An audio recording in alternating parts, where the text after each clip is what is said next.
ప్రతిఘటన సినిమాతో అందులో ఆయన యొక్క మహాద్భుత నటనతో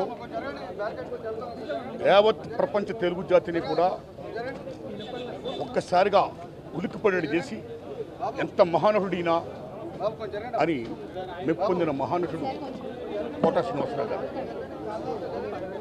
ఓ కామెడీయా, ఓ విలనియా, ఓ సెంటిమెంటా, కోట కాదు నవరసాలను కూడా పండించి మెప్పించి ఒప్పించిన మహా క్యారెక్టర్ నటుడు కోట శ్రీనివాసరావు గారు.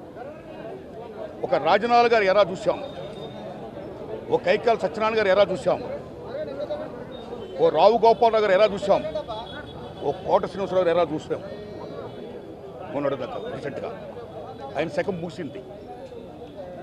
ఆయన గొప్ప స్టేజీ యాక్టరే కాదు, అనేక పాత్రలు పోషిస్తూ అనేక యాసలు మాట్లాడుతూ అనేక భాషలు మాట్లాడుతూ అన్నిటిని మించి గొప్ప స్నేహపాత్రుడు. అందరి టెక్నీషియన్ని, నటీనటుల్ని మొత్తం 24 క్రాఫ్ట్స్ను కూడా సొంతంగా ఒక అన్నదమ్ముల్లో ఫీల్ అవుతూ గొప్ప ఆప్యాతలు పెంచిన మహానుభావుడు, ఒక మాననీయ కోణం ఉన్న మహానటుడు కోట శ్రీనివాసరావు గారు. ఇవన్నీ ఒకెత్తైతే ఆయన దగ్గర గొప్పతనం ఏంటంటే బిజినెస్ అని చెప్పి, పాన్ ఇండియా పేరు అని చెప్పి చాలామంది ఇతర భాషా నటులు తీసుకొస్తూ తెలుగు సినిమాల్లో మీరు ప్రవేశపెడుతున్నారు. అలాగా మీరు చేయడం వల్ల ఎంతమంది తెలుగు నటులు గొప్ప వాళ్ళందరికీ కూడా వాళ్ళ టాలెంట్ ఉపయోగించుకునే పరిస్థితిలో ఉంది ఈవేళ. ఇది కరెక్ట్ కాదు.